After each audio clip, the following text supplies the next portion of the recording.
बात करते हैं हरियाणा की। जी हां, हरियाणा विधानसभा चुनाव में मिली शिकस्त के बाद कांग्रेस में समीक्षा का दौर शुरू हो गया है।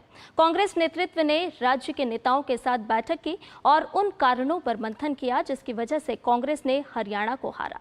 हालांकि इस समीक्षा बैठक में प्रदेश कांग्रेस अध्यक्ष उदय भान और कांग्रेस नेता भूपेंद्र सिंह हुड्डा नहीं पहुंचे, जिससे अंदाजा लगाया जा सकता है कि हार पर रार कितनी गहरी है।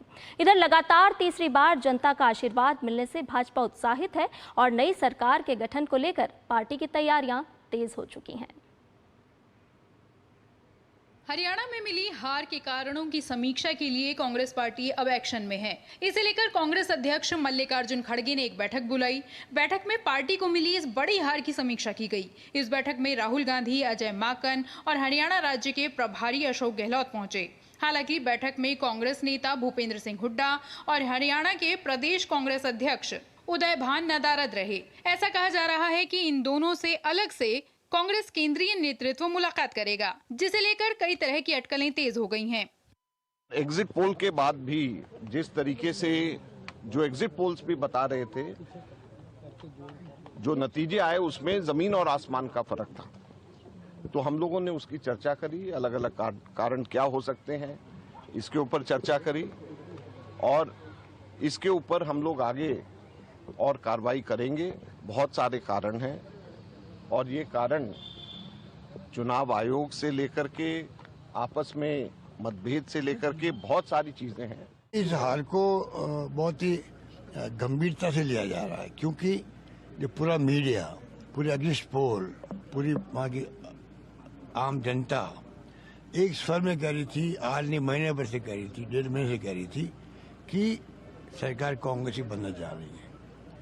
उसके बाद में ऐसे क्या कारण रहे कि आप मतलब बिल्कुल परिणाम उल्टा आ गए हैं। तो ये खड़गे साहब ने भी, राहुल जी ने बहुत इसको लिया गंभीरता से। कई तरह की आशंकाएं हमारे कार्यकर्ताओं के दिलो दिमाग के अंदर छाई हुई है, आम लोगों के भी दिमाग छाई हुई है, चाहे ईवीएम हो, चाहे कैसी भी स्थिति बनी हो।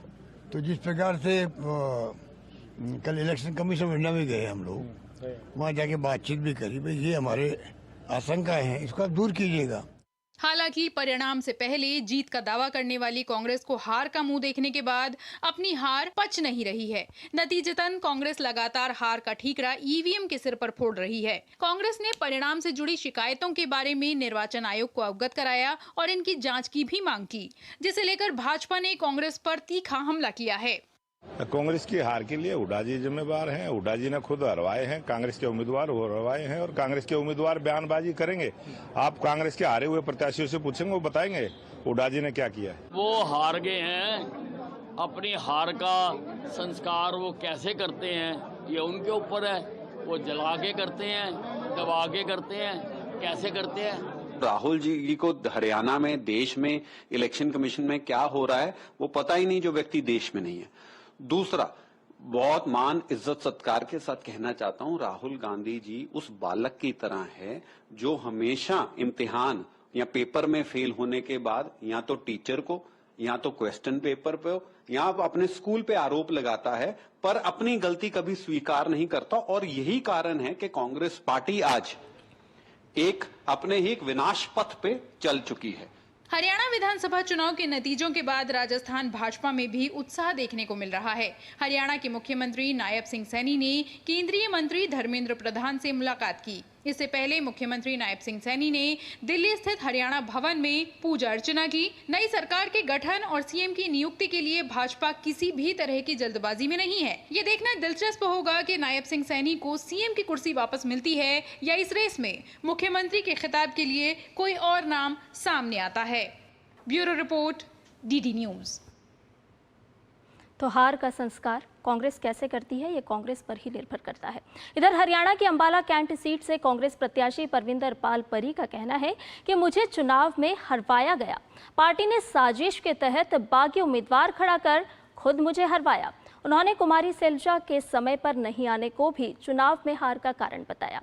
वहीं एक अन्य उम्मीदवार को समर्थन मिलने पर भूपेंद्र हुड्डा और दीपेंद्र को बीड़ी गैंग कहा है। देखो, चुनाव हारना और चुनाव हराना दोनों में फर्क आता है। परविंदर सिंह परी को चुनाव हराया गया है। पार्टी ने ही एक बागी उम्मीदवार खड़ा करके और पूरे षड्यंत्र के तौर पे चुनाव हराने की कोशिश भी करी और वो उनकी मंशा पूरी भी, उन्होंने चुनाव हराया गया है। कुमारी शैलजा जी की नाराजगी भी है तो कुमारी शैलजा जी बेहतर बता पाएंगी, लेकिन कहीं ना कहीं